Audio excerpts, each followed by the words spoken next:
Well, here we are at the big half mile of Wythe Raceway. Everybody's always interested in what kind of track we're going to have, so I thought I'd do a short video giving everybody an idea of what to expect. Last week we had a really hard packed track. It was heavily sheep-footed, and of course it got black, but guys made some adjustments and some guys did really good, other guys struggled. This week we're doing things a little different. It's the super late model weekend, and what I'm doing different this week is we've spent a lot more time on grading. Hauled in 4 or 5 loads of good clay that we had out stockpiled, and now I'm in the process of spreading everything around. The way I do it, I start with a good base and a good solid track that I know once late models, I call them track destroyers. But if you have a good base, no matter what's on top of the base, loose dirt, the late models will kick that off and they'll get down to your base eventually. And if it's good and solid, they won't tear it up and the track won't get rough. So what we're trying to do this week is have a good base with a little loose dirt. With the weather we've been having lately, you never know if a summer storm's going to pop up and just ruin everything you do, so I have to keep a close eye on the weather, and it looks pretty favorable, but we'll see what happens. But anyway, let me get to what's actually got going on here. I'm going to turn the camera around. I can't. I'll show you that I've graded the track, and now I am taking this loose dirt that you see right here.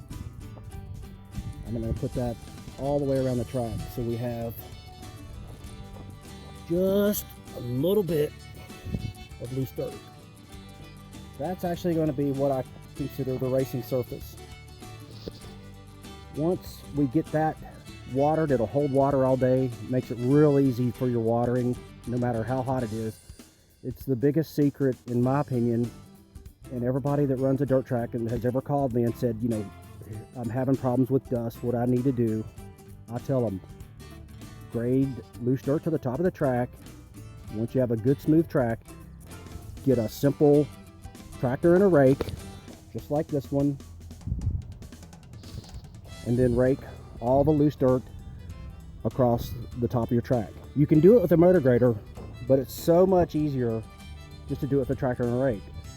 It pulls all the rocks, debris, and everything else along with it.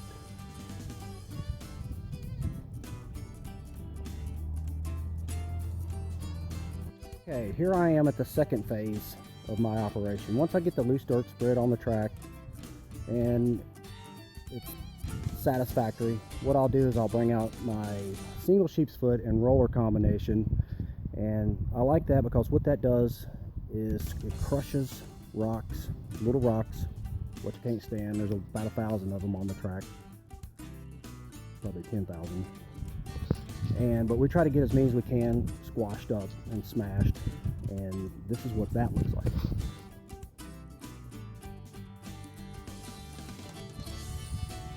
I like this sheepsfoot because it has really big pads, so it's really good for crushing and light packing as well.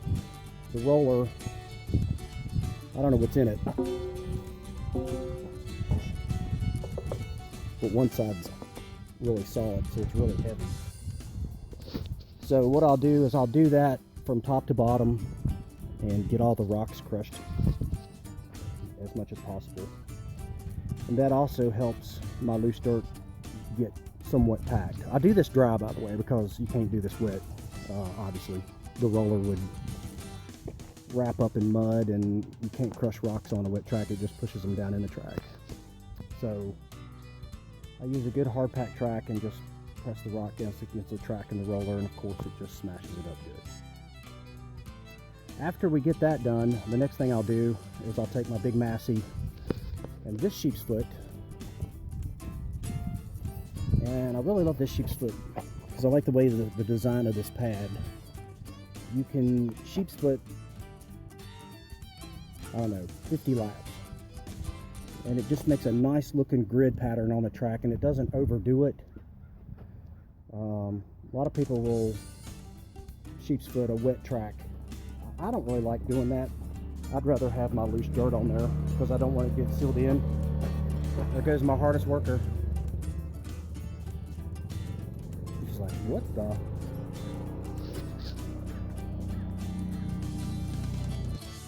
The purpose of the sheep's footing on a dry track is we still want to maintain the loose dirt. We don't want to seal the track in by any means. So we just lightly sheep's foot it top to bottom, and that will help hold my loose dirt. Whatever you put on a hard base, and you have super late models coming, they're going to eventually knock it all off to the top. They call that a cushion. Personally, I don't like big cushions, and I had a situation with a Carolina class race one year where I tried to put a lot of dirt in turn 3 and 4 just to fill up swag right in the middle, and of course they kicked it all off to the top. We ended up with about a 2-foot cushion, and I actually had to take the motor grader, this one, out there before the race and push as much dirt as I could up to the top, which is hard. It's wet and sticky, and the grader does not want to push that on that steep a turn. So, and it's embarrassing. It's just not a good thing when you have to bring a motor grader out during your show. So we try not to do that anymore. But I do have a little more than normal loose dirt on it, just to help fill in some of the holes and problem areas of the track, and we all got them.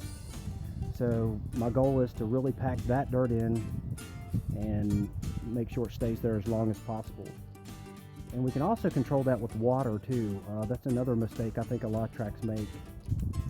They're either over-watering by watering all night long and letting that saturate deep into the clay, which will just make a ripple effect. I like my base where you can maybe put a screwdriver in an inch or two without much resistance, and that's as much as I want. I don't like a really heavy track. So we'll probably water this evening a little bit. It's the perfect day. I mean, the cloud cover is 100%. So it's actually the perfect day for track prep.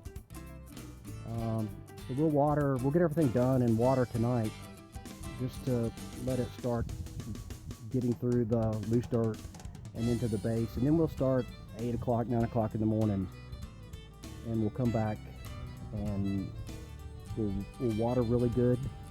The first time I always water heavy to get a really good soak on the track first thing in the morning.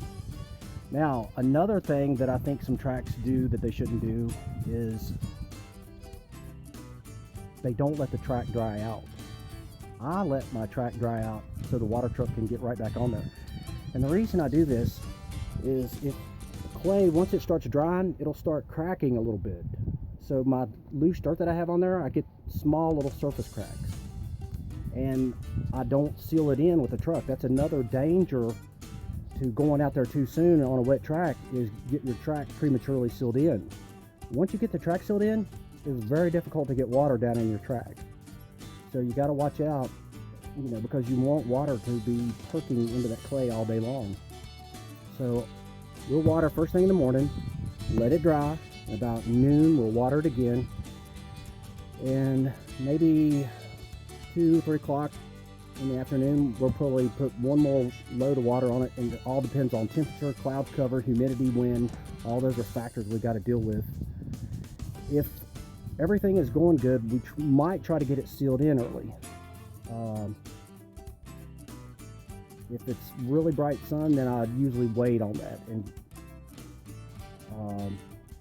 I've gotten it sealed in too soon before, and I've struggled to keep water on it. Once it's sealed in, water will just run straight to the bottom or evaporate right off your track. It's almost impossible to keep a track good once it's sealed in.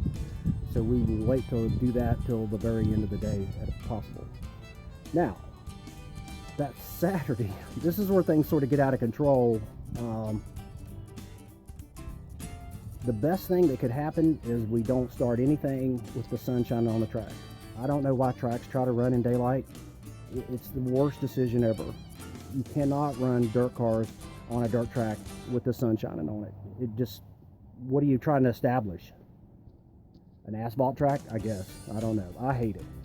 So prior to hot laps and qualifying, I would love to put one more light load of water, say from turn 4, front straightaway, to turn 1 there, and about the middle of turn 1 and 2, just where the sun's shining, and that will really set this track for the whole night. But I don't have that decision-making power, unfortunately. So it is, at that point, somebody else's decision how the track's going to be. I'll do my part during the week, and the guys that make the big decisions and above me can decide on how they need to run things Saturday night. That's not part of my job description. So I just wanted to give everybody a little bit of brief on what we're doing. We do have a loose dirt track this weekend. It's not a hard packed, over sheepsfooted track like it was last weekend. It should stay together pretty good. I think you'll find some moisture up top. I think the center grooves will end up going black. It's a super late model race. I expect a good turnout for it. I think that we'll have a lot of moisture down at the bottom, so I think you'll either see, I think it'll be good racing, because I think you'll see a lot of guys running a top groove. We have a very good high groove here, and then you'll see a lot of guys that really can get set up to run low, that'll be running low. And of course, you always got your guy that rides around in the center of the racetrack, never gets out of the groove.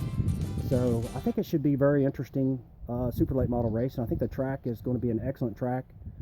I always think that, and sometimes it is and sometimes it isn't. I never know till Saturday night, believe it or not. I've been doing this 40 some years, and I still have to wait till the hot laps to decide what kind of track I end up with. You think I would know by now, but you know, I don't ever try to guess. So hopefully this has been informative for everyone that cares, and we'll see you Saturday night. Thanks.